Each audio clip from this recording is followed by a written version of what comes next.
नीरज सक्सेना है। मैं प्राथमिक शिक्षक हूँ।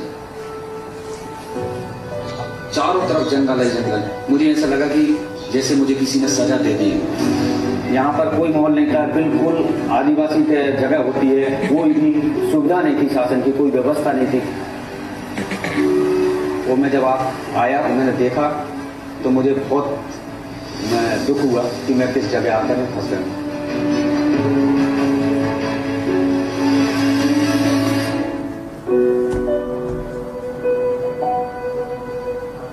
जब मैं यहाँ पर पढ़ाना चालू करा तो यहाँ पर 3 बच्चों के नाम दर्ज थे, लेकिन उनमें से 10-12 बच्चे स्कूल आया करते थे, क्योंकि माहौल शिक्षा का बिल्कुल भी नहीं था। और ना ही माता पिता चाहते थे कि हमारे बच्चे पढ़े लिखें, लेकिन मेरी इच्छा थी कि मुझे अब पढ़ाना है बच्चों को। हमने घर घर जाकर बच्चों को बुलाना चालू करा, पेरेंट्स लोगों को स्कूल से जोड़ना चालू करा कि आप स्कूल आइए, आप स्कूल में देखिए कि किस तरह से आप बच्चों को पढ़ाना चालू करें। इस तरह से धीरे धीरे करके बच्चों की हमने स्ट्रेंथ बढ़ाना चालू करी। जब बच्चों की स्ट्रेंथ धीरे धीरे बढ़ना चालू हो गई तो हमने फिर सोचा कि कुछ और अच्छा काम करा जाए। एक अकेली बिल्डिंग थी और बिल्डिंग के अलावा कुछ था नहीं। हम इनका मन कैसे लगेगा, क्योंकि इनका 2 दिन आएंगे 4 दिन नहीं आएंगे, तो मन जब तक। तो मैंने धीरे धीरे करके इनके लिए छोटे छोटे खेल कूद के माध्यम से इनको पढ़ाना चालू करा। जब हमारी पढ़ाई अच्छी होने लगी तो हम होमवर्क बच्चों को देना चालू कर दिया था। बच्चों को जब होमवर्क देना चालू कर दिया तो बच्चे वहां से होमवर्क सही करके नहीं लाते थे। तो हमने जो पालक लोग थे उन लोगों की मीटिंग करी कि भाई आप लोग घर पर बच्चों को क्यों नहीं पढ़ाते। उन्होंने कहा कि भाई हम लोग पढ़े लिखे नहीं हैं, हमें पढ़ाना नहीं आता है, हमें कुछ आता नहीं, हम बच्चों को कैसे पढ़ा पाएंगे।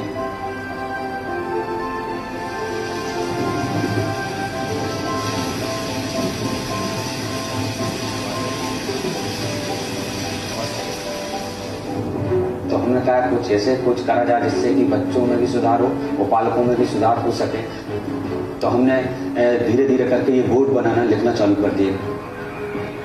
करीब करीब 200 बोर्ड यहाँ पर स्कूल में बनाकर लिख के और लगा दिए। तो हम फिर पालकों से हमने कहा अब आपको पढ़ाने की जरूरत नहीं है, अब आप स्कूल बच्चों को केवल लेके आइएगा और बच्चों को यहाँ पर ग्राउंड में उनसे बोलिए कि आप पढ़ने बैठो और आप बाहर ग्राउंड के बाहर जाकर खड़े हो जाए करो और बच्चों को देखते रहा करो कि बच्चे पढ़ रहे हैं कि नहीं पढ़ रहे हैं। तो इस तरह से बच्चों का अगर होमवर्क भी अच्छा होने लगा और बच्चे बढ़िया उत्साह से पढ़ने लगे, बच्चों को इंटरेस्ट आने लगा पढ़ने में, उन्हें हर छोटी छोटी चीजों की जानकारी मिलने लगी। वहां से जब लोग आते हैं वो बच्चों से कुछ पूछते हैं और बच्चे उनके फटाफट जवाब जब देते हैं तो मुझे बहुत खुशी होती है कि कहीं ना कहीं मेरी शिक्षा एक सही दिशा में कार्य कर रही है। जो समाज में शिक्षा का अलग जगाते हैं वही सही मायने में गुरु कहलाते हैं। हौसले बुलंद हों तो बड़े से बड़ा लक्ष्य भी आसानी से पा जाते हैं। इस्पात मंत्रालय ऐसे ही इस्पाती इरादों से बने इंसानों को करता है सलाम। इस्पात का उपयोग कर करे राष्ट्र निर्माण, हर एक काम देश के नाम।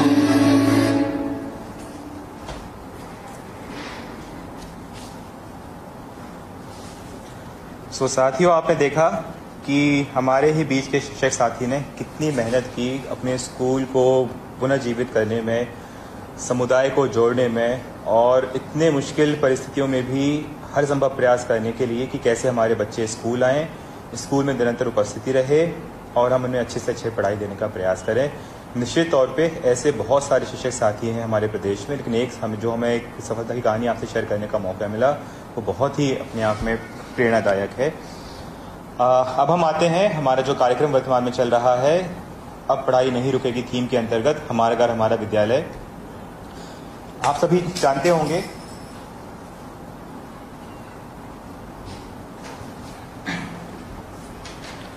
शिक्षा का अधिकार अधिनियम में यह प्रावधान किया गया है कि एक अकादमिक सत्र में प्राथमिक कक्षाओं के लिए कम से कम 200 दिवस एवं माध्यमिक कक्षाओं के लिए कम से कम 220 दिवस का समय निर्धारित है। परंतु जब से लॉकडाउन हुआ है उस समय ये स्थिति क्लियर हो रही थी कि बहुत हम लोग शायद निकट अवधि में शालाएं ना खोल पाएंगे, इसीलिए हम लोगों ने, और यह भी संभावना थी कि कम से कम इस अकादमिक सत्र में 30 से 40% अकादमिक दिवस का नुकसान होगा। इन्हीं सब चीज़ों को ध्यान में रखते हुए हम लोगों ने प्लान किया कि कैसे हम लोग जो एक आम परिवार में 3 डिवाइसेस उपलब्ध होती हैं, रेडियो, टीवी और मोबाइल, उनका उपयोग करके कैसे हम बच्चों तक शैक्षिक सामग्री पहुंचा सकें और उनके पढ़ाई का जो नुकसान हो रहा है, जो लर्निंग लॉस हो रहा है, कैसे हम उसको कम से कम कर सकें। वहीं दूसरी ओर आप में से बहुत सारे साथियों के बच्चे या उनके रिश्तेदारों के बच्चे जो प्राइवेट स्कूल में पढ़ते हैं, आप देख रहे होंगे, आपकी जानकारी में भी होगा कि प्राइवेट स्कूल्स ने लगातार इस लॉकडाउन की अवधि का उपयोग कर लगातार ऑनलाइन क्लासेस का संचालन किया है। और वर्तमान में जो एक प्रतिवेदन हमें प्राप्त हो रहा है, जानकारी प्राप्त हो रही है, उसके अनुसार लगभग 25 से 30% जो सिलेबस है जो प्राइवेट स्कूल्स ने ऑलरेडी कवर कर लिया है।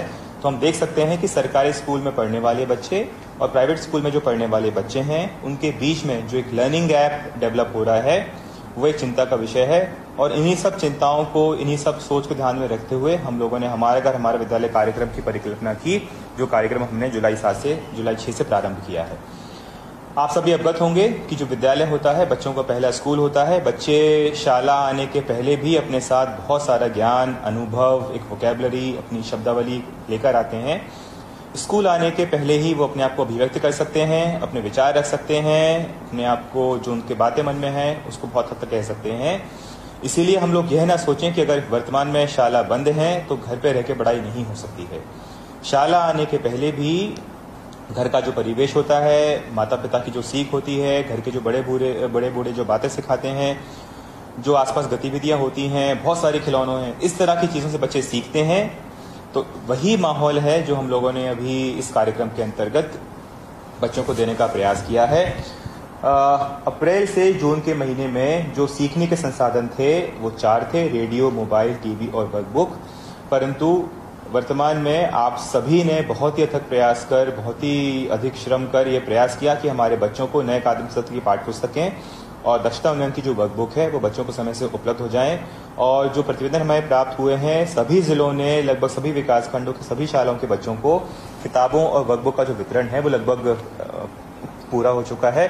निश्चित तौर पे इतने कठिन परिस्थितियों में भी हमारे जिले स्तर, ब्लॉक स्तर और टीचर्स ने बहुत ही मेहनत की है, बहुत ही अच्छा काम किया है। वर्तमान में जो हमें ध्यान में रखना है वो यह है कि अप्रैल से जून के बीच में जब बच्चों को नई किताबें और वर्कबुक नहीं मिले थे, उस समय हम सिर्फ रेडियो, मोबाइल और टीवी के माध्यम से ही अपना डिजिलैब कार्यक्रम या रेडियो स्कूल कार्यक्रम ही हम लोग संचालित कर पा रहे थे। परंतु नए अकादमिक सत्र की जो किताबें हैं, जो वर्कबुक हैं, वो बच्चों को प्राप्त हो चुकी हैं। तो हम लोगों ने प्रयास किया है कि पहले जो रेडियो, टीवी और मोबाइल था, कैसे उसको हम पाठ्य पुस्तक में जो विषय वस्तु है और जो हमारे नए अकादमिक सत्र की वर्कबुक है उसको जोड़कर इन 5 लर्निंग रिसोर्सेज जो हैं, जो सीखने के स्रोत हैं, जो बच्चे के पास उपलब्ध हैं, इनको आपस में सामंजस्य स्थापित कर हमारा घर हमारा विद्यालय कार्यक्रम संचालित करें।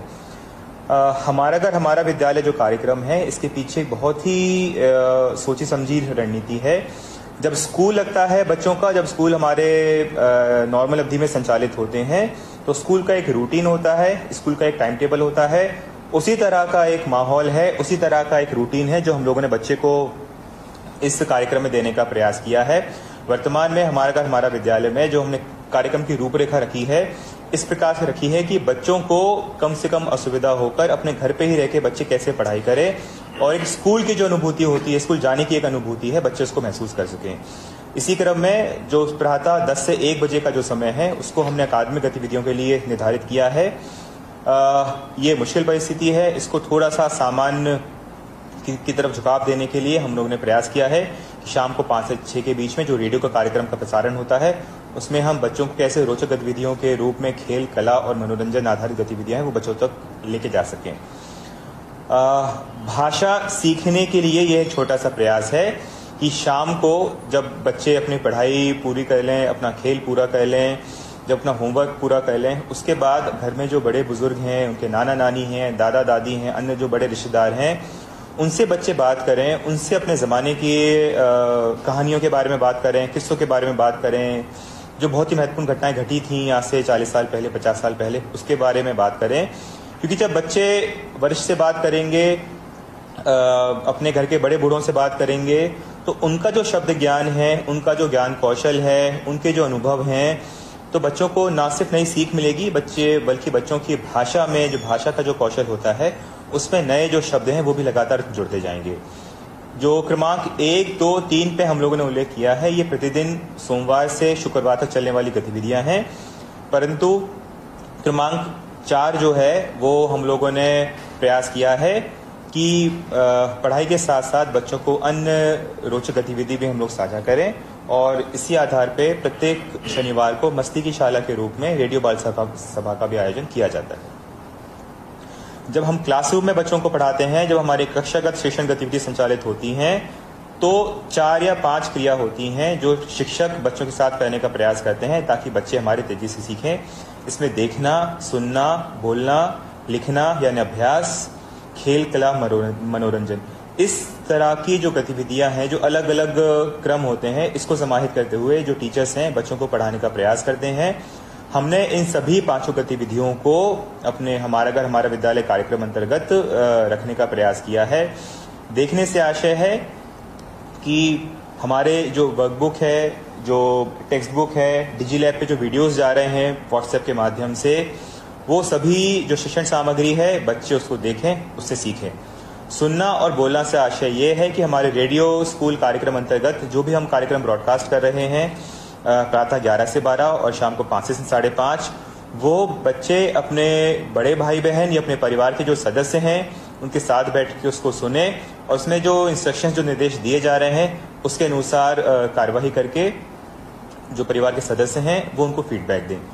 लिखना एक बहुत महत्वपूर्ण कौशल है, इसीलिए हम लोगों ने प्रयास किया है कि प्रतिदिन प्रत्येक बच्चा अपनी कॉपी में हिंदी और अंग्रेजी का एक प्रश्न लिखे, मौखिक गणित करे, पहाड़े सीखे, ताकि जो भाषा सीखने के जो कौशल हैं और हम हिंदी, अंग्रेजी और गणित की जो मूलभूत दक्षताएं हैं उसमें बच्चा अच्छे से प्रदर्शन कर सके। परंतु जब हम पढ़ाई की बात करते हैं, शिक्षा की बात करते हैं, तो शिक्षा का मतलब सिर्फ अकादमिक गतिविधि नहीं होता है। बच्चों का जो एक होलिस्टिक विकास की हम बात करते हैं, बच्चों का समग्र विकास हो, इसके लिए खेल, कला, मनोरंजन जो गतिविधियां होती हैं वो भी बहुत आवश्यक होती हैं, जिसको हम लोगों ने पुनः शाम का जो हमारा रेडियो कार्यक्रम है उसमें समाहित करने का प्रयास किया है। हम शाम को 5 से 5:30 बजे वर्तमान में जो रेडियो कार्यक्रम प्रसारित कर रहे हैं उसमें खेल शिक्षा के बारे में जानकारी बच्चों को दी जाती है, शारीरिक संतुलन, फिटनेस, दौड़ना, दौड़ कूद, इस बौद्धिक कौशल, मनोरंजन, इस तरह की जो चीज़ें हैं वो बच्चों से शेयर करते हैं। इसके साथ ही कुछ हमारे जो एपिसोड्स हैं वो बच्चों के स्वास्थ्य पोषण शिक्षा पर भी आधारित रहेंगे। जल्दी ही हम लोग योग, ध्यान और शारीरिक स्वास्थ्य की जो अन्य गतिविधियां हैं उसको भी हम लोग संचालित करेंगे। इसके साथ ही शनिवार को जो हमारी मस्ती की पाठशाला होती है उसमें भी बच्चों को इस तरह के क्रिएटिव स्किल्स देने का प्रयास कर रहे हैं ताकि बच्चे अपने फ्री टाइम में अपनी इच्छा अनुसार इन सभी क्रिएटिव एक्टिविटीज़ को कर सकें। पुनः दोहराना चाहूँगा कि हमें इस लॉकडाउन की अवधि का, जब तक हमारे शाला नहीं खुलते हैं, भाषा सीखने के जो कौशल हैं, भाषा सीखने जो तरीके हैं, उसमें सबसे महत्वपूर्ण है सुनना, बोलना और लिखना। इन तीनों गतिविधियों के लिए बच्चों को बहुत ज़्यादा टीचर्स की उपस्थिति की आवश्यकता नहीं पड़ती है। घर में जो बड़े हैं, बुजुर्ग हैं, बड़े भाई बहन हैं, उनसे चर्चा करके, उनसे बात करके, उनसे वार्तालाप करके भाषा के जो कौशल हैं वो सीखे जा सकते हैं। आप सभी की जानकारी में यह भी तथ्य होगा कि हम लोगों ने जब अप्रैल से जून के महीने में जब ये कार्यक्रम प्रारंभ किए थे, रेडियो स्कूल, डिजी लैब, तो हमें निरंतर ये फीडबैक प्राप्त हो रहा था। हमारे बहुत सारे शिक्षक साथियों ने हमें बताया था कि अभी भी कई दूरस्थ क्षेत्रों में रेडियो की उपलब्धता नहीं है, टीवी है तो केबल नहीं आता है, मोबाइल फोन्स नहीं है, तो अभी भी बहुत सारे बच्चे ऐसे हैं जिनको हमारी शैक्षिक गतिविधियों के दायरे से दूर हैं। तो उनके लिए हम लोग क्या कर सकते हैं? तो यह जो फीडबैक था हमारे लिए बहुत महत्वपूर्ण था। तो हम लोगों ने प्रयास किया कि इस बार हम जो कार्यक्रम लॉन्च करें उसको इस तरह से इसकी संरचना की जाए कि अगर बच्चे के पास टीवी, मोबाइल या रेडियो की अगर कोई डिवाइस नहीं है, उसके बाद भी बच्चा कैसे पढ़ाई कर सकता है, कैसे हम उसको इंस्ट्रक्शंस पास ऑन कर सकते हैं, इसको ध्यान में रखते हुए हम लोगों ने, आप देख रहे हैं कि 8 हफ्ते का ये कैलेंडर बनाया है और कक्षा 1 से 2, 3 से 5 और 6 से 8 के बच्चों के लिए अलग अलग कैलेंडर बनाए गए हैं और जिसकी अलग अलग कलर कोडिंग की गई है ताकि बच्चों को और टीचर्स को और हमारे जो माता पिता हैं उनके मन में किसी भी तरह का भ्रम ना रहे। ये जो कैलेंडर हमने निर्मित किया है, इसके 2-3 प्रमुख बिंदु हैं जो आप सभी की जानकारी में लाना आवश्यक है। पहला ये कि जो हमारा पूरा टाइम टेबल है, प्रतिदिन होने वाली गतिविधियां हैं, हमारा जो वीकली टाइम टेबल है, इस सभी की जानकारी इस कैलेंडर में दी गई है। उससे महत्वपूर्ण बात यह कि जहां ये जो मैं एरो चला रहा हूं, आप देखेंगे कि इसमें प्रतिदिन जो होने वाली गतिविधियां हैं उसका भी विवरण दिया गया है। ये इसलिए हम लोगों ने कैलेंडर बनाया है कि अगर हमारे किसी विद्यार्थी के पास मोबाइल, टीवी या रेडियो नहीं है तो भी इस कैलेंडर का उपयोग करके बच्चा ये जो गतिविधि इसमें दी गई है इसका उपयोग कर सकता है। कई बार हमें बताया गया है कि घर पे एक ही मोबाइल है, वो माता पिता ले जाते हैं, घर में एक ही रेडियो है, वो कार्यक्रम के समय उपलब्ध नहीं हो पाता है। ऐसी परिस्थिति को ध्यान में रखते हुए ही हमने कैलेंडर बनाया है और सभी जिलों से अपेक्षा की गई है कि इस कैलेंडर का प्रिंट आउट हमारे प्रत्येक बच्चे को वितरित किया जाए। निर्देश बहुत स्पष्ट हैं कि ये हमने आपको सिर्फ डिजाइनिंग के पर्पज से इसमें कलर कोडिंग करके रखी हुई है, परंतु आप देख रहे हैं कि इसमें सप्ताह और कक्षा का उल्लेख है ताकि कंफ्यूजन ना हो। मेरा सभी हमारे जिले स्तर की टीम से ये अपील है कि कई जिलों ने ऑलरेडी इसका वितरण प्रारंभ कर दिया है। एक विशेष अभियान चलाकर कम से कम इस सप्ताह के अंत तक इस वीकली कैलेंडर को हमारे प्रत्येक बच्चे को उपलब्ध करा दें, फोटोकॉपी करा के इस तरह की व्यवस्था की जाए। हमारे जो शिक्षक साथी हैं, आप सभी को भी इस कैलेंडर की कॉपी आपके हाथ में होनी चाहिए ताकि जब आप बच्चों से फोन पे बात करें या उनसे भेंट करें तो आपको स्पष्ट रहे कि आपको किस बिंदु पे किस तरह की चर्चा करनी है। मैं पुनः एक संक्षिप्त समय लेके आपको इस कैलेंडर में जो गतिविधि है उसको समझाने का प्रयास करूंगा। आप देख रहे हैं कि यहाँ पे हमने डेट डाली हुई है और ये जो पूरा कैलेंडर है ये 8 सप्ताह का कैलेंडर हमने तैयार किया है। इसकी जो दूसरी रो है इसमें हमने दिन का उल्लेख किया है कि किस दिन किस विषय की गतिविधि को पढ़ाया जाना है। उदाहरण के तौर पे जो 13 जुलाई निकल गई उसमें जो सोमवार था उसमें हमने जो विषय लिया था वो गणित लिया था। यहाँ पे पुनः मैं स्पष्ट करना चाहूंगा कि वर्तमान में हमारी जो गतिविधियां हैं वो दक्षता उन्नयन आधारित गतिविधियां हैं। अभी जो पाठ्य पुस्तक है उस पर हम लोगों ने ज्यादा चर्चा करना शुरू नहीं किया है। हम चाह रहे हैं कि शुरू के जो 8 सप्ताह हैं उसमें बच्चे गणित और हिंदी के जो बेसिक मूलभूत दक्षताएं हैं उसमें बच्चे पारंगत हों। उसके उपरांत सितंबर के पहले सप्ताह से हमारे जो पाठ्य पुस्तक आधारित पाठ्यक्रम है उसको हम प्रारंभ करेंगे।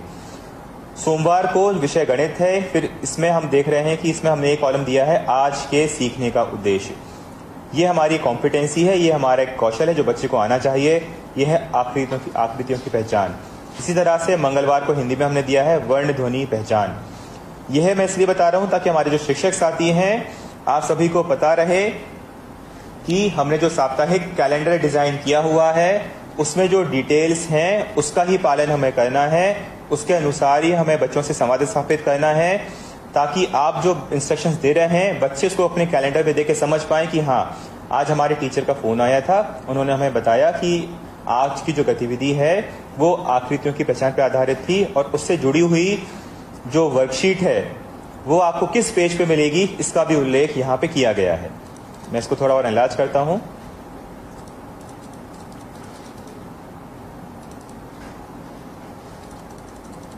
आप देख पा रहे हैं कि हमारा जो कॉलम है 12 से 1, आप शुरू करिए, याद करिए पहली की स्लाइड जब हमने उल्लेख किया था कि हमारे जो 10 से 1 का समय है वो शैक्षणिक गतिविधियों का समय है जिसमें हम 10 से 11 1 घंटा जो है डिजी लैब पर वीडियो शेयर करते हैं। करीबन 10-15 मिनट बच्चों को वीडियो देखने में लगते हैं। फिर वीडियो में जो गतिविधियां हमें संपादित करानी होती हैं वो बच्चा 10 से 11 के बीच में करे। हमारा 11 से 12 रेडियो स्कूल कार्यक्रम आएगा, इसमें भी हम इंस्ट्रक्शंस देते हैं। और 12 बजे से 1 बजे के बीच में रेडियो स्कूल कार्यक्रम में जो निर्देश दिए जाते हैं उसको अभ्यास करने के लिए जो हमने दक्षता उन्नयन की वर्कबुक दी हुई है उसका विवरण है कि अगर बच्चा रेडियो कार्यक्रम सुन भी नहीं पा रहा है तो भी बच्चा देख सकता है कि आज सोमवार का दिन है, आज मुझे गणित करनी है और मुझे गणित की वर्कशीट उठानी है और उसमें से मुझे वर्कशीट 1 और 2 पे आज हमें काम करना है। तो इस तरह से हमने ये पूरा कार्यक्रम डिजाइन किया हुआ है। 10 से 1 का प्रथम चरण था हमारा, 5 से 5:30 का हमारा रेडियो प्रोग्राम आता है और जो रेडियो प्रोग्राम पे गतिविधियां दी जा रही हैं उसके अभ्यास के लिए हमने आधा घंटा रखा है, 5:30 से 6, और 7 से 8 पुनः हमारे घर में जो बड़े बुजुर्ग हैं उनसे चर्चा करने का समय, उनसे कहानी सुनने का समय, उनसे बात करने का समय। तो इस तरह से ये उदाहरण के लिए मैंने आपको कक्षा 3 से 8 का एक टाइम टेबल दिखाया था। इसी तरह से हमने कक्षा 6 से 8 का जो कार्यक्रम है उसको भी हम लोगों ने बिल्कुल इसी तर्ज पे डिजाइन किया हुआ है।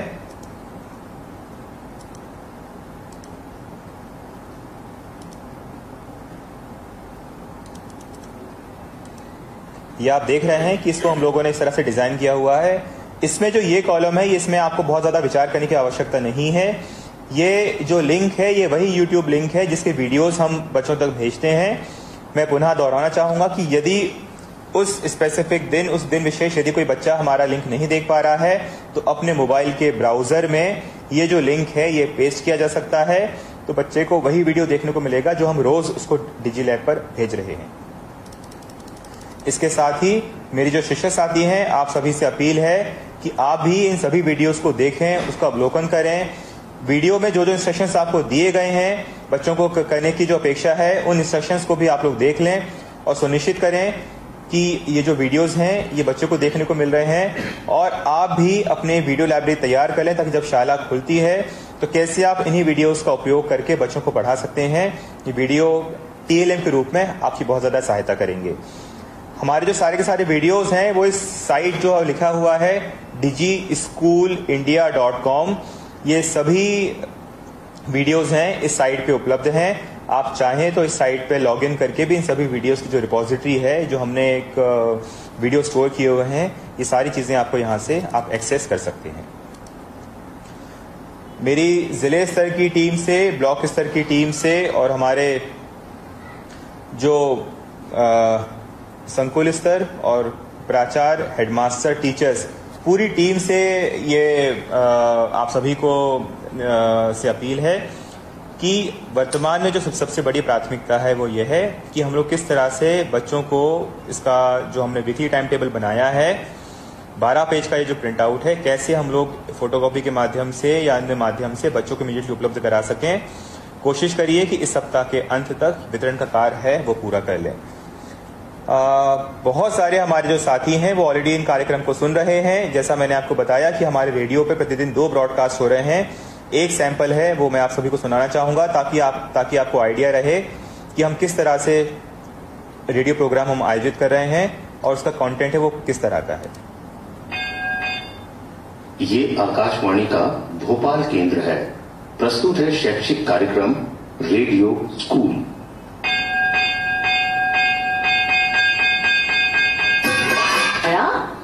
एका पर 1 से 4 पर काम करेंगे।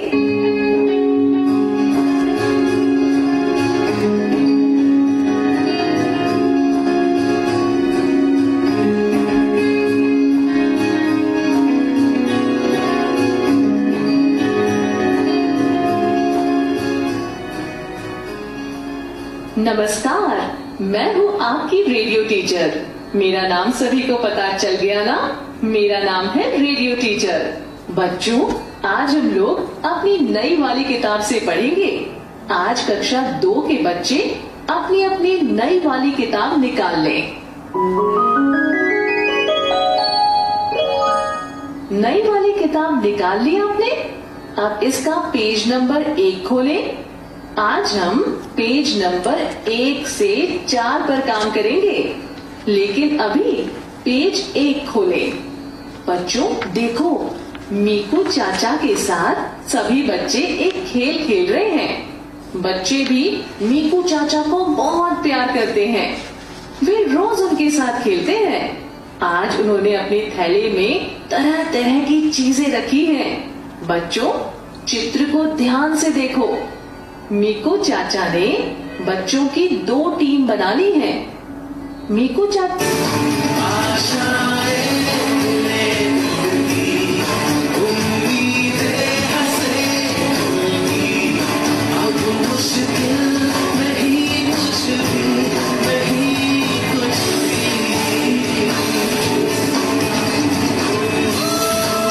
आपको गोले में लिखे में 9 अक्षर छोटा है। इसलिए इसमें न लिखेंगे।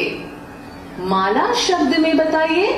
टीचर जी, माला में ला अक्षर लिखना है। चौथा शब्द है ताला।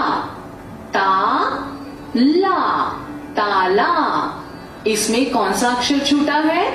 टीचर जी, इसमें ला अक्षर लिखा है।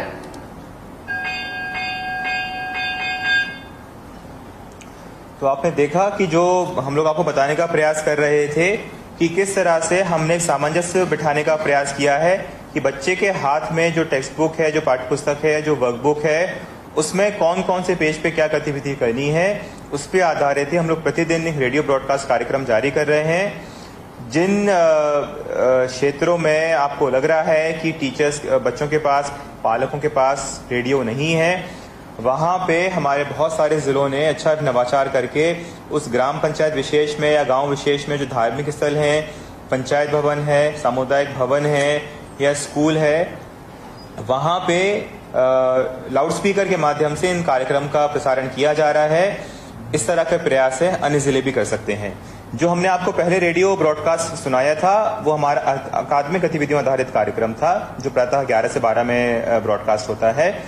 शाम को 5 से 5:30 के बीच में खेल, क्रिएटिव आर्ट्स, मनोरंजन और कौशल आधारित हमारा जो कार्यक्रम है वो हम जारी करते हैं। आकाशवाणी का भोपाल केंद्र है। प्रस्तुत है शैक्षिक कार्यक्रम रेडियो स्कूल।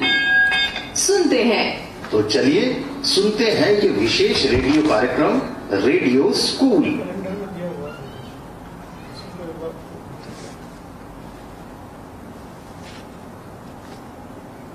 स्केच पेन या स्ट्रॉ पाइप? हमारे पास स्ट्रॉ नहीं हो तो खराब स्केच पेन की पाइप से भी काम चल जाएगा। जी टीचर जी, ये रहे स्केच पेन खराब वाले। अब कुछ सब्जियां इकट्ठा करते हैं, जैसे भिंडी, आलू, प्याज। टीचर जी, क्या हम सब्जी भी बनाएंगे? अरे नहीं नहीं, इनसे भी चित्रकारी करेंगे। अरे हाँ राजू भैया, चाकू लाना ना भूलना। टीचर जी, ये सब मैंने इकट्ठा कर लिया है। अब थोड़ी सी अलग अलग पत्तियां, कुछ फूल भी ले आओ।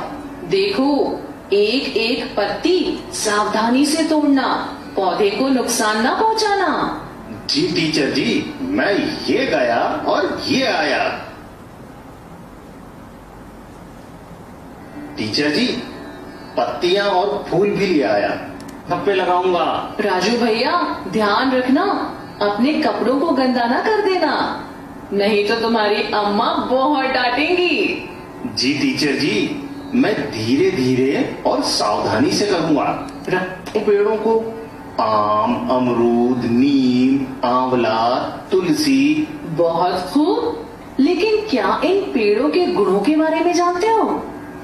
नहीं टीचर जी, हम तो बस वर्षा में आम की गुठली से पपीहा बनाकर खूब सीटी बजाते, आम, अमरूद, जामुन बड़े चाव से खाते हैं। अरे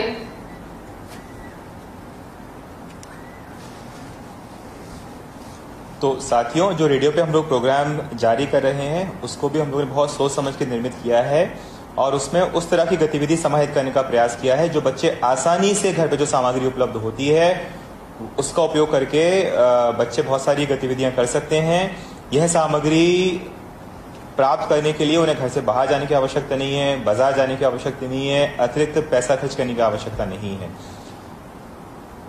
इस तरह की गतिविधियां हैं, आप इनका कृपया करके पूरा एक रिकॉर्ड क्रिएट कर लें, गतिविधियों को अपनी एक डायरी में नोट कर लें ताकि जब स्कूल्स खुलते हैं तो पुनः इन गतिविधियों को संचालित करके हम कैसे एक्टिविटी बेस्ड गतिविधि आधारित जो सीखने की प्रक्रिया होती है उसको हम लोग और कैसे अच्छा कर सकते हैं। इसके लिए जो रेडियो स्कूल कार्यक्रम है वो बहुत ही सहायक होगा। हम बात करें सक्सेस स्टोरी की, तो ये हमारे आप ही में से हमारे एक बीच शिक्षक साथी ने गांव का क्योंकि पहुंच रास्ता नहीं था, अप्रोच रोड बहुत खराब था, तो उन्होंने बैलगाड़ी का उपयोग करके घर घर जाकर बच्चों को किताबें बांटी हैं और हमारे क्योंकि वर्तमान में शालाएं बंद हैं तो जो आसपास के बच्चे एक जगह आ जाते हैं वहां पे घर के आगे एक बोर्ड लगा दिया है और निरंतर बच्चों को पढ़ाने का प्रयास कर रहे हैं। निश्चित तौर पे रायसेन ज़िले के बाड़ी विकास खंड के हमारे जो टीचर हैं नीरज सक्सेना जी, ये उनके सफलता की कहानी है जो हम आपसे आज शेयर कर रहे हैं। और हम लोगों ने यह भी प्रयास किया है कि इस तरह के बहुत सारी सफलता की कहानी जो हमें प्राप्त हो रही हैं और हम लोग उसका परीक्षण कर और राज्य स्तर से एक सराहना पत्र भी जारी कर रहे हैं। और मुझे आशा ही नहीं पूरा विश्वास है कि आने वाले समय में हमारे प्रत्येक शिक्षक साथी को हम लोग प्रशंसा पत्र जारी कर पाएंगे, क्योंकि निश्चित तौर पर आप सभी के द्वारा बहुत ही अच्छा कार्य किया जा रहा है।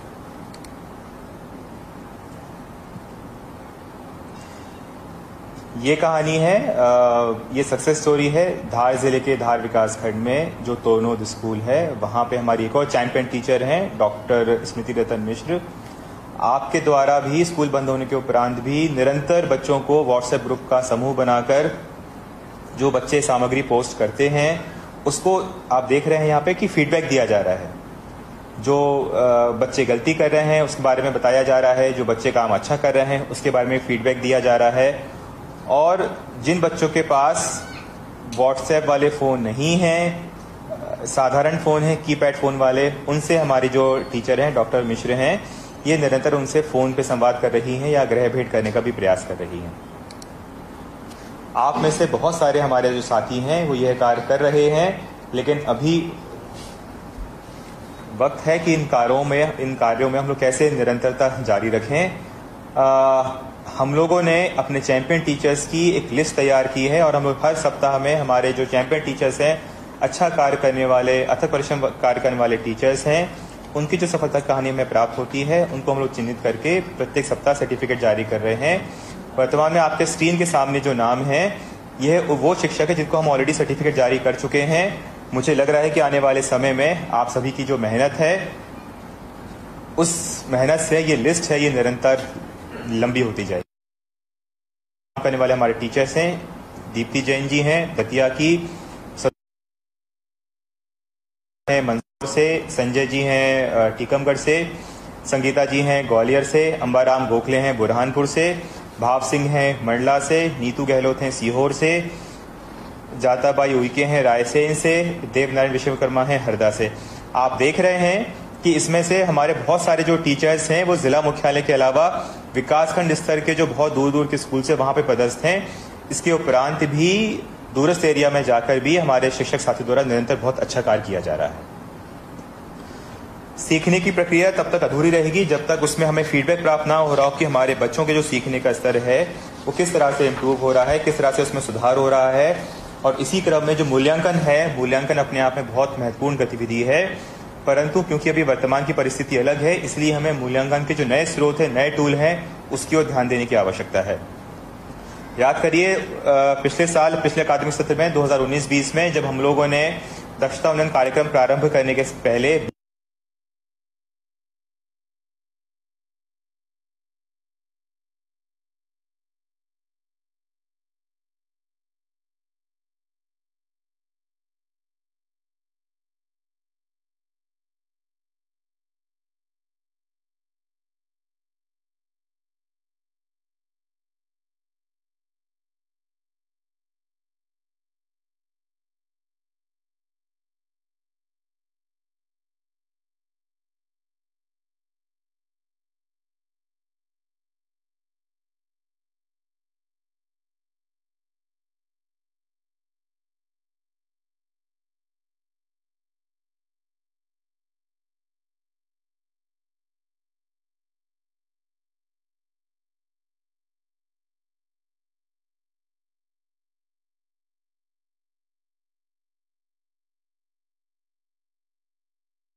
करेंगे तो बच्चों को वो उस विषय वस्तु को बेहतर समझ बनेगी। लेकिन यदि बच्चों को सुबह रेडियो पे और डिजिटल के वीडियो पे यदि हमने फ्रैक्शन सिखा रहे हैं परंतु हम उसको व्हाट्सएप वीडियो अलजेब्रा का भेज रहे हैं, कुछ अलजेब्रा की भेज रहे हैं, तो इस तरह की जो इंटरवेंशन है वो बच्चों के एंड में काफी समस्या उत्पन्न होगी। इसीलिए हमें सामंजस्य स्थापित करना है कि हमारे जो भी स्थानीय प्रयास रहे वो प्रयास हमारा जो वीकली प्लानर है, हमारे रेडियो पे जो कार्यक्रम आ रहा है, हमारे जो व्हाट्सएप पे जो कार्यक्रम आ रहा है उसके अनुरूप ही उसको आप जोड़ते हुए आगे बढ़ा सकते हैं। लेकिन जो वीकली पैकेज में जानकारी दी गई है उसके भिन्न होकर यदि आप कोई जानकारी देंगे बच्चों को तो बच्चों को समझने में काफी दिक्कतें आएंगी और जो हम लोग उससे एक आउटपुट प्लान कर रहे थे वो आउटपुट हमें हासिल नहीं हो पाएगा। तीसरा महत्वपूर्ण बिंदु कि जब आप बच्चों से संपर्क करें, बच्चों से फोन पे बात करें, उनके पालकों से फोन पे बात करें, तो जब आप बच्चों से प्रश्न पूछेंगे तो आपको आभास होने लगेगा कि बच्चों पे इस स्पेसिफिक विषय वस्तु पे किस तरह की समझ विकसित हो रही है। आपको जब ये फीडबैक मिलने लगेगा तो आपको अपने आप धीरे धीरे एक आइडिया होने लगेगा कि मुझे किस तरह के बच्चों से ज्यादा बात करने की आवश्यकता है और किस तरह के बच्चे हैं जो एक या दो बार में चीजें समझ जाते हैं। तो जिस तरह से एक कक्षा के सेटअप में, एक कक्षा में बच्चों के जो सीखने का स्तर अलग अलग होता है, उसी तरह से वो चीजें हमारे शिक्षक साथियों को समझने की आवश्यकता है और ये प्रयास करने की आवश्यकता है कि जो सीखने के स्तर के में जो अंतर होता है उसको हम लोग इग्नोर ना करें, बल्कि उसको स्वीकार करें, उसको पहचाने और उसको फॉलोअप के रूप में जो गतिविधि होनी है उस पर हम ज्यादा ध्यान दें। और यदि ऐसे बच्चे जो सीखने के स्तर पे अभी पीछे रह गए हैं या उनको ज्यादा शिक्षक सपोर्ट की आवश्यकता है, ऐसे कॉन्सेप्ट्स पर, ऐसे विषय वस्तु पर और ऐसे बच्चों पे हमें ज्यादा ध्यान देने की आवश्यकता है। क्योंकि ये मुश्किल परिस्थिति है और हम सभी के लिए इस तरह की एक स्वास्थ्य संबंधी समस्या का जो उत्पन्न हुई पूरा जो परिस्थिति है उसका अनुभव नहीं है। इसीलिए हमारे जो टीचर्स हैं, हमारे बालक हैं, बच्चे हैं, हम सब के मन में एक नई इनसिक्योरिटीज हैं, उसको ध्यान में रखते हुए ही हम लोग बच्चों से बात करने का प्रयास करें।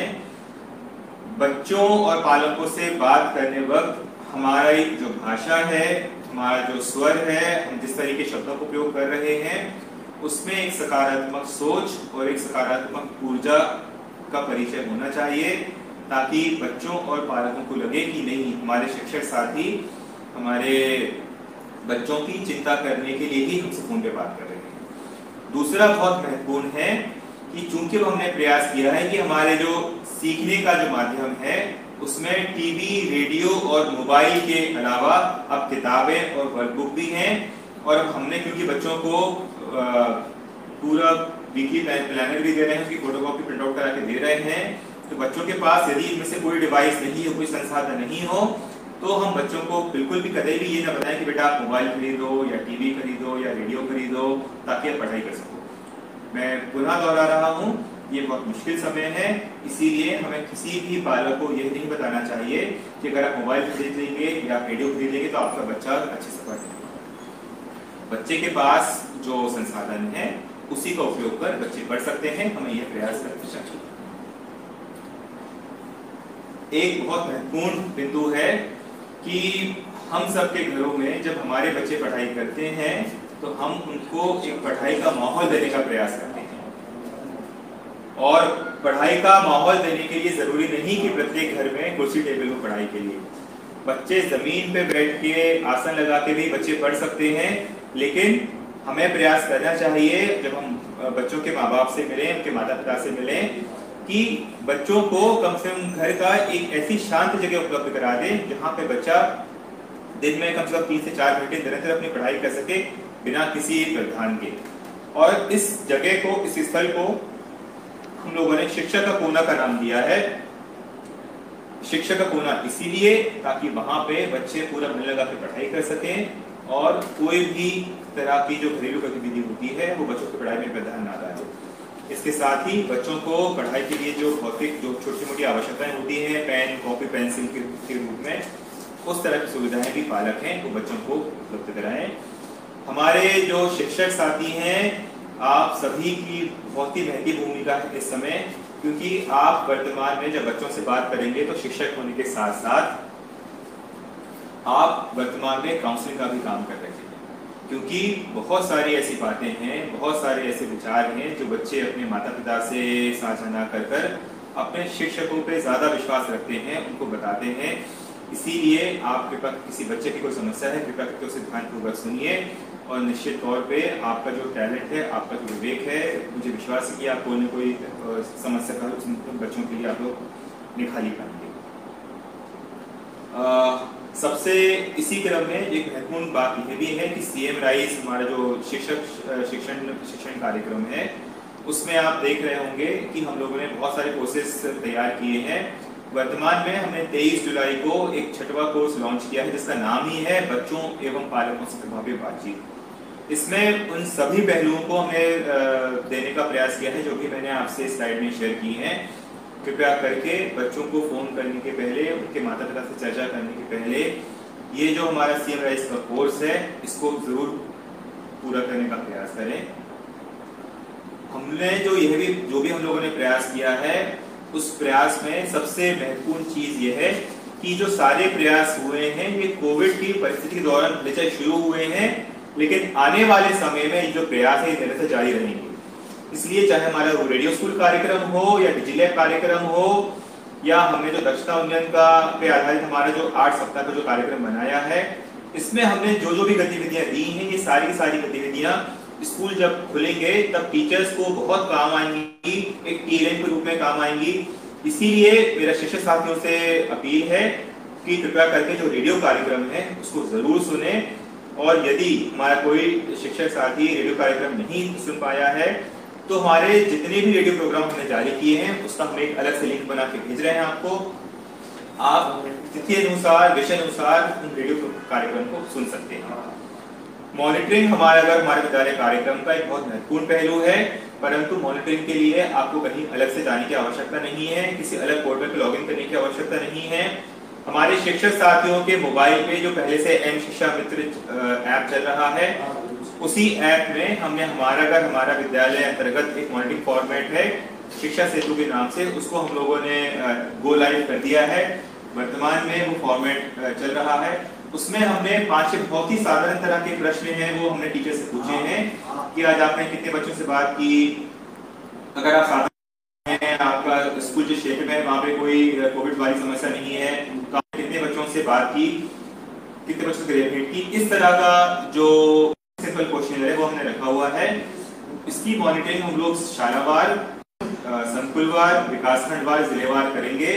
तो हमारे जो जिले स्तर की, ब्लॉक स्तर की टीम है और क्लस्टर लेवल की टीम है, आप सभी को इसकी मॉनिटरिंग प्रारंभ कर देनी चाहिए। और हमारे शिक्षक साथी सुनिश्चित करें कि आप जो भी गतिविधि कर रहे हैं, एम शिक्षा मित्र में जो नया मॉड्यूल हमने जारी किया है उसका आप लोग उपयोग करें। जब आप अपना एम शिक्षा मित्र खोलेंगे तो आपको जो स्क्रीनशॉट है, आप यहाँ मैंने जो एरो लगाया है, आप देखेंगे इसमें से अलग अलग टाइप्स बने हुए कि हमारे कौन कौन से मॉड्यूल सभी हमारे एम शिक्षा मित्र में। इसमें आप जो देख रहे हैं दाहिने हाथ में जहाँ पे हमने इसको एनसर्कल किया है, हमारा विद्यालय डिजिलैब के नाम से हमारा एक मॉड्यूल है। तो आप इस पर क्लिक करेंगे तो फिर आपसे 2 ऑप्शन पूछे जाएंगे कि आप हेडमास्टर हैं, प्राचार्य हैं, टीचर हैं, क्योंकि हमारे अलग अलग जो साथी हैं उनके लिए अलग अलग हमने क्वेश्चन तैयार किए। जब आप टीचर पर क्लिक करेंगे तो आपको ये फॉर्म्स मिल जाएंगे इस तरह के, कि प्रश्न है, इसके विकल्प हैं, ये प्रश्न है, इसका विकल्प है, और कुछ प्रश्न ऐसे हैं जहां पे आपको रेडियो बटन के अलावा कुछ जानकारी अपने कीपैड का उपयोग करके फीड करनी पड़ेगी। जो जानकारी है वो बेसिकली 3 तरह के प्रश्न हैं। कुछ प्रश्न हैं जो आपको रोज भरने हैं, कुछ प्रश्न के उत्तर आपको सप्ताह में 1 बार भरने हैं, और कुछ प्रश्न के उत्तर हैं वो आपको सिर्फ महीने में 1 बार भरने हैं। हमने प्रयास किया है कि जो आपको प्रतिदिन जानकारी भरनी है वो भी हम लोग उसकी संख्या भी कम से कम रखने का प्रयास करें। तो साथियों, ये हमारा प्रस्तुतिकरण का पहला चरण है वो खत्म होता है, जिसपे हम लोगों ने हमारा विद्यालय पे चर्चा की है। मैं बहुत संक्षेप में आपको पुनः बता दूं इससे पहले कि हमारा दूसरा प्रस्तुतिकरण शुरू हो कि हमारा घर हमारा विद्यालय एक प्रयास है कि कैसे हम लोग स्कूल बंद होने की अवधि में भी घर पे ही शाला का माहौल बच्चों को उपलब्ध करा सकें, परंतु इस माहौल को सुनिश्चित करने के लिए घरों में जो बच्चे के बड़े बुजुर्ग हैं, बड़े भाई बहन हैं, माता पिता हैं, इनकी एक बहुत महत्वपूर्ण भूमिका है। और इस भूमिका के अच्छे से निर्वहन के लिए हमारे जो शिक्षक साथी हैं उनकी भूमिका बहुत ज्यादा है, क्योंकि मुझे ऐसा लग रहा है कि जितना ज्यादा हमारे शिक्षक साथियों ने बच्चों से और पालकों से संवाद करने का प्रयास किया है, उतना ही अच्छे रूप से इस कार्यक्रम को हम लोग इम्प्लीमेंट कर पा रहे हैं। और राज्य स्तर से जिला स्तर, राज्य स्तर से विकासखंड स्तर और राज्य स्तर से टीचर के स्तर पे डायरेक्ट संवाद करने के पीछे कारण यही है कि वर्तमान में जो कोविड की परिस्थितियां उत्पन्न हुई है, जिसके कारण हमारी सीखने सिखाने की प्रक्रिया जो बाधित हुई है, उसको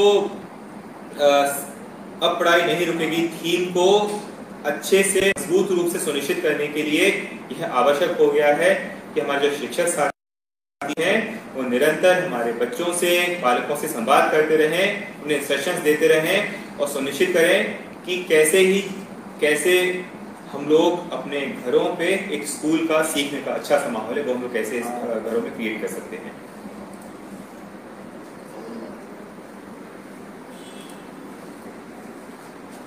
और हमारा विद्यालय अंतर्गत एक चीज मैं पुनः दोहराना चाहूंगा कि वर्तमान में सबसे महत्वपूर्ण जो बिंदु में ध्यान में रखना है वो है अपने स्वास्थ्य का ध्यान। स्वास्थ्य विभाग द्वारा जो प्रोटोकॉल, जो एडवाइजरी जारी की गई है, कृपया करके उसका पालन करें। कंटेनमेंट जोन में किसी भी तरह की गृह संबंधी गतिविधि का आयोजन ना हो। जो सामान्य क्षेत्र है वहां पे आपके जिले के जो वरिष्ठ अधिकारी हैं मार्गदर्शन लेके जो एडवाइजरी आती है उसके आधार पर गृह संपर्क करें। यदि किसी जिले ने ड्यूटी के रूप में गृह संपर्क के आदेश निकाले हैं तो कृपया करके उनको रिवाइज कर लें और अपने कलेक्टर और सीओ जिला पंचायत है उनको भी इस बारे में अवगत करा दें। इस कार्यक्रम का जो शैक्षिक संवाद का जो दूसरा हिस्सा है वो बहुत महत्वपूर्ण है, सीएम राइज, यानी कि हमारे शिक्षक साथियों के लिए डिजिटल शिक्षक प्रशिक्षण कार्यक्रम। आप सभी अवगत होंगे कि अब पढ़ाई नहीं रुकेगी हमारी जो थीम है उसके अंतर्गत हमने 3 हमारे जो सीखने का जो परिवेश है उसके जो 3 महत्वपूर्ण अवयव हैं, हमारे बच्चे, हमारे माता पिता बच्चों के और हमारे शिक्षक साथी हैं, उन तीनों के स्तर पे हमने अलग अलग इंटरवेंशन करने का प्रयास किया है। और इसी कड़ी में हमारे शिक्षक साथी हैं उनके लिए हमने सीखने की कैसे हम लोग मोबाइल का उपयोग करके ही टीचर्स की ट्रेनिंग कर सकते हैं, हमने सीएम राइज कार्यक्रम प्रारंभ किया है। सीएम राइज कार्यक्रम का जो लोकार्पण था वो मई 1, 2020 को हुआ था और हमने 4 मई 2020 को पहला कोर्स इस पे लॉन्च किया था। वर्तमान में हमारे 6 कोर्सेज लॉन्च हो चुके हैं और इस सभी 6 कोर्सेज में हमारे शिक्षक साथियों ने बहुत ही उत्साह से पार्टिसिपेट किया है और ना सिर्फ पंजीकरण कर बल्कि कोर्स पूरा करने का भी प्रयास किया है। निश्चित तौर पे सीएम राइज की सफलता के लिए हमारे जो प्रत्येक शिक्षक साथी हैं वो बधाई के पात्र हैं। और इसका परिणाम देखिए, अगर हमारे शिक्षक साथी ठान लेके अगर हमें कोई कार्यक्रम सफल बनाना है, हमें उसमें 100% पूरे लगने से प्रयास करना है, तो आप देखें कि ऐसा कोई उपलब्धि नहीं है जो हमारा प्रदेश हासिल ना कर सके। जब लॉकडाउन हुआ तो टीचर्स की प्रशिक्षण के लिए बहुत सारे राज्यों ने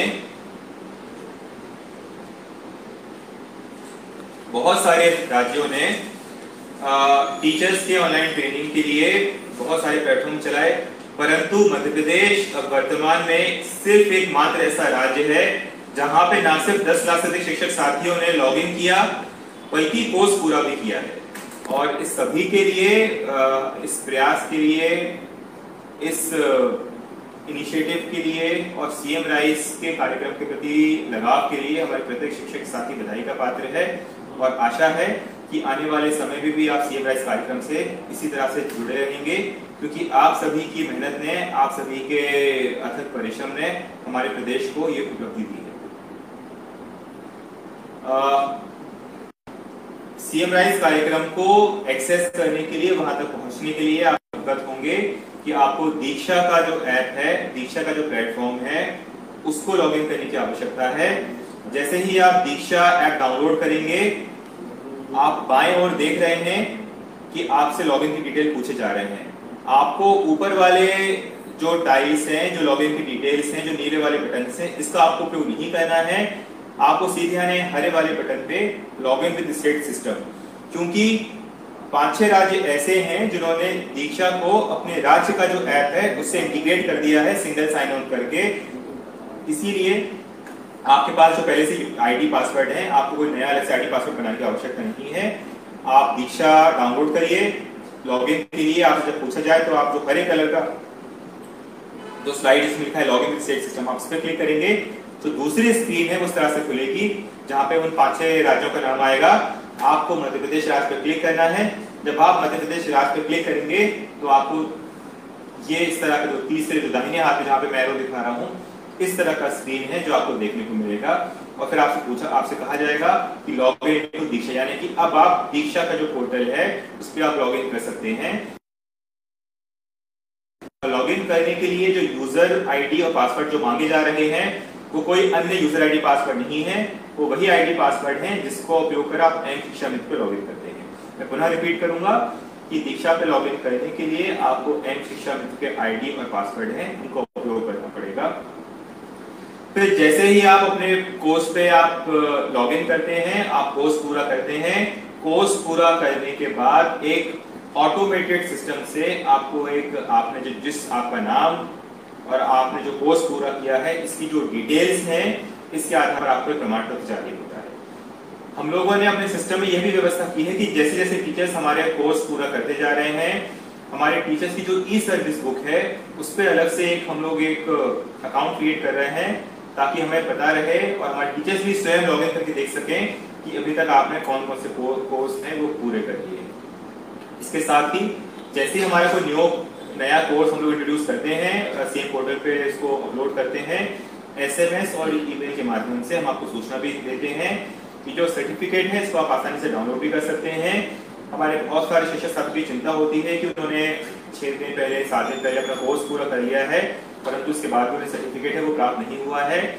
जैसा मैंने आपको बताया कि पूरा एक ऑटोमेटेड सिस्टम है। कई बार सर्वर पे जब बहुत सारे संख्या में टीचर्स हमारे कोर्स कंप्लीट करने लगते हैं उसमें थोड़ा सा विलंब होता है।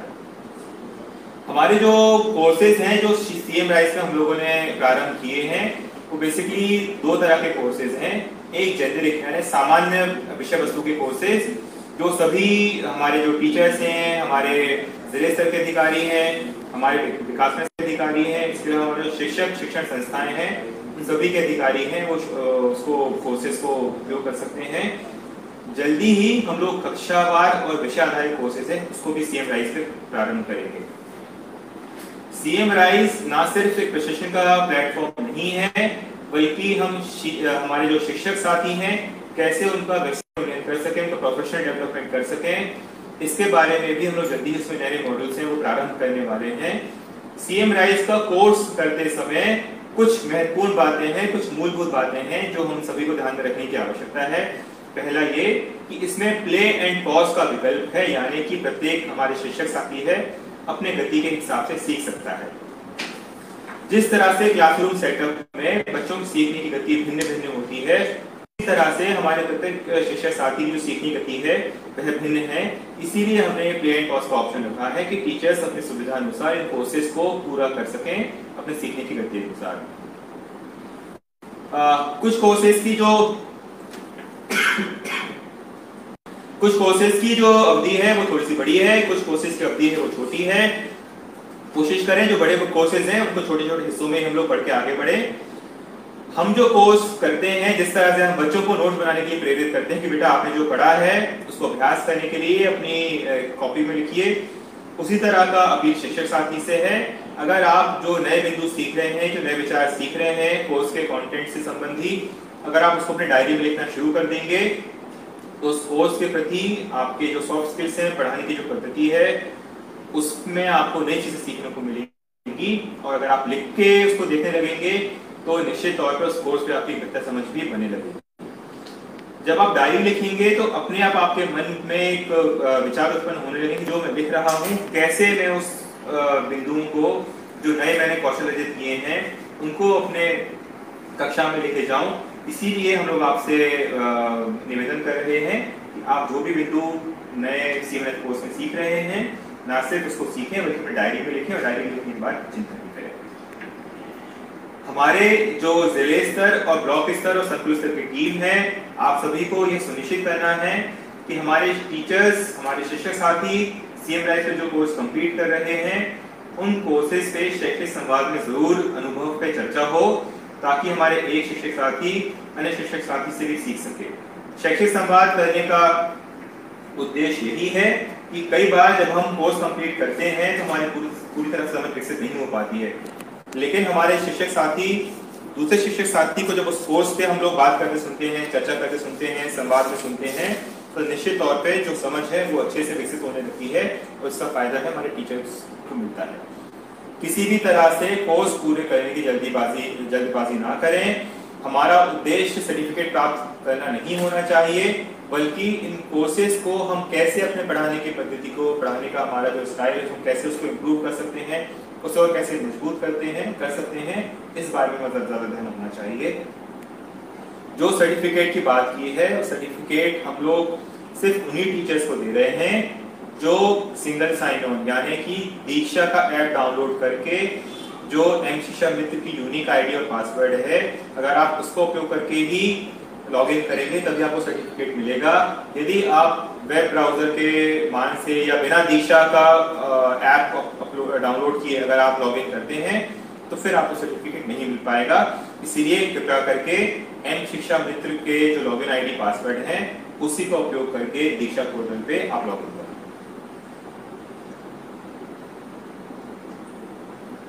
हम लोग जैसे ही कोई नया कोर्स अपलोड करते हैं उसकी जानकारी और प्रचार प्रसार के लिए हम एक पोस्टर जारी करते हैं जो एक क्यूरियोसिटी क्रिएट करता है, जो एक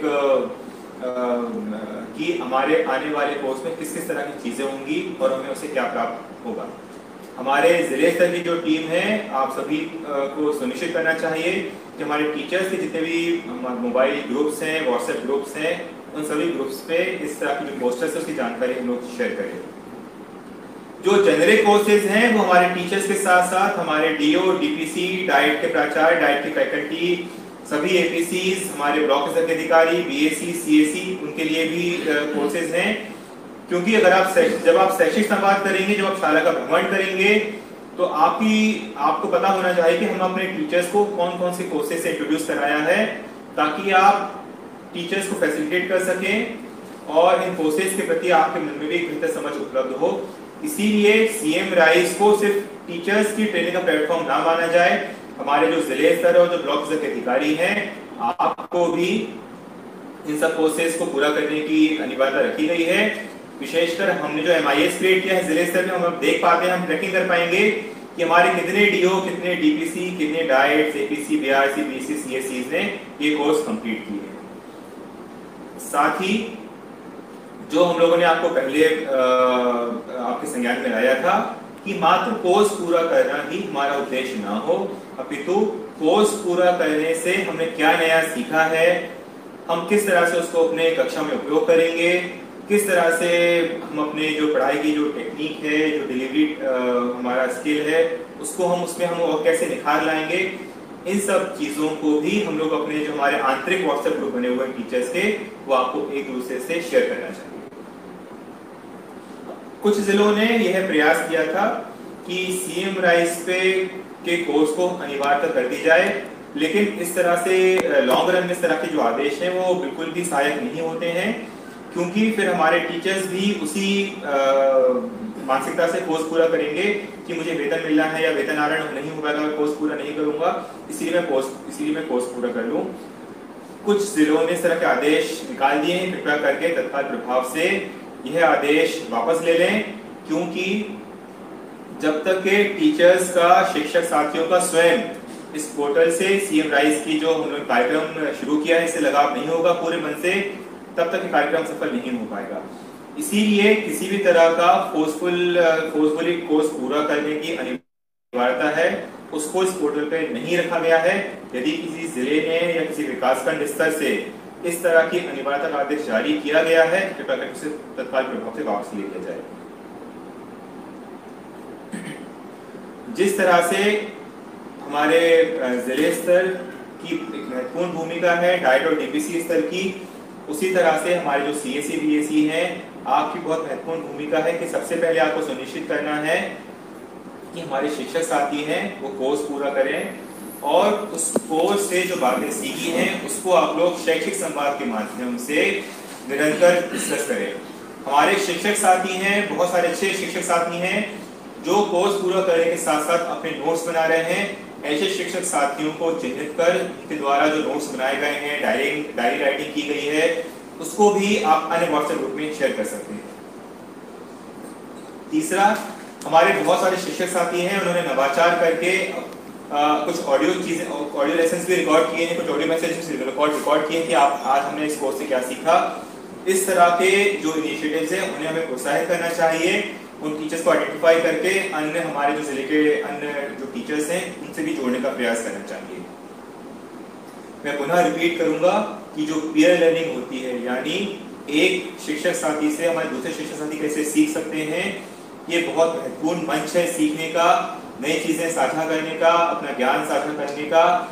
तो जो शैक्षिक संवाद होते हैं और ऑनलाइन शैक्षिक संवाद जो हम लोग सप्ताह में महीने में एक बार आयोजित करेंगे, कृपया करके उन शैक्षिक संवाद में बहुत ही गंभीरता से उनको लिया जाए, टीचर्स को जोड़ने का प्रयास किया जाए और जो सीएम राइज पे जो हमारे टीचर्स ने सीखा है उसका एक अनुभव है, उसके जो विचार हैं वो एक टीचर दूसरे टीचर से साझा कर, ये हमें सुनिश्चित करना चाहिए। व्हाट्सएप के माध्यम से ये सीएम राइज की एक मार्गदर्शिका है, इसमें पूरा जो प्रोसेस फ्लो है चरणबद्ध तरीके से आपको समझाने का प्रयास किया गया है कि सीएम राइज में हमें लॉगिन कैसे करना है, कोई तकनीकी दिक्कत हो तो हम उसके लिए क्या करें, दीक्षा हम डाउनलोड कैसे करेंगे, हमें प्रमाण पत्र कब तक मिलेगा, इन सभी प्रश्नों का समाधान किया गया है। कृपया करके हमारे जो शिक्षक साथी हैं वो जो मार्गदर्शिका है अपने मोबाइल पर उसको सेव करके रख लें। आपको तकनीकी दिक्कत आती है जो मार्गदर्शिका आपके काफी सहायक होगी।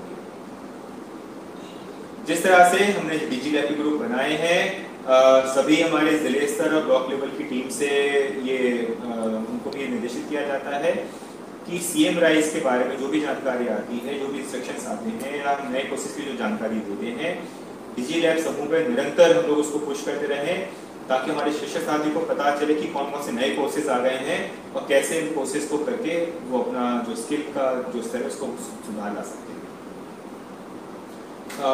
तकनीकी अगर कोई दिक्कत आती है, इस योजना में, इस कार्यक्रम में हमारे जिले का परफॉर्मेंस कैसा है, हमारे विकासखंड का परफॉर्मेंस कैसा है, हमारे संकुल का परफॉर्मेंस कैसा है, इसका एक निरंतर फीडबैक, इसकी निरंतर मॉनिटरिंग हमारे जिले से टीम को करना चाहिए। हमारे डाइट्स को पता होना चाहिए कि इस कार्यक्रम को क्रियान्वयन किस स्तर पे हो रहा है। हमारे जिले और ब्लॉक लेवल पे जो एमआईएस की टीम है, जो प्रोग्रामर्स हैं, उन्हें पता होना चाहिए कि हमारे विकासखंड की क्या स्थिति है, हमारे क्लस्टर की क्या स्थिति है और इंडिविजुअल जो टीचर्स हैं, कितने टीचर्स ने कोर्स पूरा किया है, कितने टीचर्स को अभी और समय लग रहा है, इस तरह की जो जानकारी है वो हमारे पास होना चाहिए। जब हम शिक्षक के स्तर पे जाके मॉनिटरिंग करेंगे तभी सीएम राइज जो कार्यक्रम है वो हमारा कार्यक्रम है वो सफल हो पाएगा। लॉगिन संबंधी या अन्य कोई तकनीकी संबंधी डिटेल्स हो तो उसके लिए हेल्पलाइन का नंबर हमने जारी किया है 180057288585। ये प्रस्तुतिकरण है, हम आपको भी शाम तक उपलब्ध भी करा देंगे। यदि कोई तकनीकी दिक्कत हो तो इस नंबर पे भी कॉल करके हम लोग अपनी तकनीकी दिक्कतें हैं उनका हम समाधान कर सकते हैं। साथियों, ये हमारा जो सीएम कार्यक्रम था, ये हमारा आज प्रस्तुतिकरण का दूसरा पहलू था जिसपे अभी मैंने आपसे चर्चा की है। आज हम लोगों ने पुनः दोहराना चाहूंगा, इससे पहले हम लोग इसको समाप्त करें। पहला यह है कि हमारा विद्यालय कार्यक्रम अंतर्गत हमने यह प्रयास किया है कि कैसे शाला बंद होने की अवधि में जो सीखने सिखाने की प्रक्रिया है, जो लर्निंग कॉन्टिन्यूम है, उसको हम लोग निरंतर जारी रखें। हमारा जो उद्देश्य है, अब पढ़ाई नहीं रुकेगी, वो तभी सफल हो पाएगा जब राज्य स्तर से लेके शाला स्तर की जो पूरी चेन है, इस चेन के प्रत्येक कंपोनेंट को, प्रत्येक हिस्से को अपने दायित्व का निर्वहन करना पड़ेगा और ये सुनिश्चित करना पड़ेगा कि स्कूल के बंद होने के कारण हमारी जो सीखने की प्रक्रिया है वो बाधित ना हो। हम हर संभव प्रयास करें कि जो हमारा विद्यालय कार्यक्रम है उसका हम सफल क्रियान्वयन कर पाए। निश्चित तौर पे हमारे शिक्षक साथी हैं, उनकी भूमिका बहुत महत्वपूर्ण है क्योंकि आप सभी परिश्रम से, आप सभी के सार्थक परिश्रम से, पूरी मेहनत से ही हम लोग इस कार्यक्रम के क्रियान्वयन में नई ऊर्जा का संचार कर पाएंगे और ये सुनिश्चित कर पाएंगे कि radio, TV, mobile, workbook, worksheets और हमने जो विधि प्लान बनाया है, कैसे उसका उपयोग कर हम प्रत्येक बच्चे तक, प्रत्येक घर तक पहुंच पा रहे हैं। स्कूल्स भले चाहे बंद हों, शाला निकट भविष्य में जब भी खुलें, लेकिन जब तक ये शाला नहीं खुलती हैं, हम सभी पूरी मेहनत करें, पूरा प्रयास करें, सेवा भाव से काम करें और सुनिश्चित करें कि हमारे बच्चों की पढ़ाई का नुकसान ना हो। आप सभी ने पिछले गत महीनों में कोविड के दौरान बहुत ही मेहनत की है, बहुत परिश्रम किया है, ये सुनिश्चित किया है कि हमारे बच्चों को पढ़ाई का नुकसान ना हो। मेरे आप सभी से आग्रह है, अपील है, कृपया करके आपके द्वारा जो सार्थक प्रयास किए जा रहे हैं, इन प्रयासों में निरंतरता रहे और हम एक नई ऊर्जा का संचार इस कार्यक्रम में कर पाएं। बहुत बहुत शुभकामनाएं। धन्यवाद।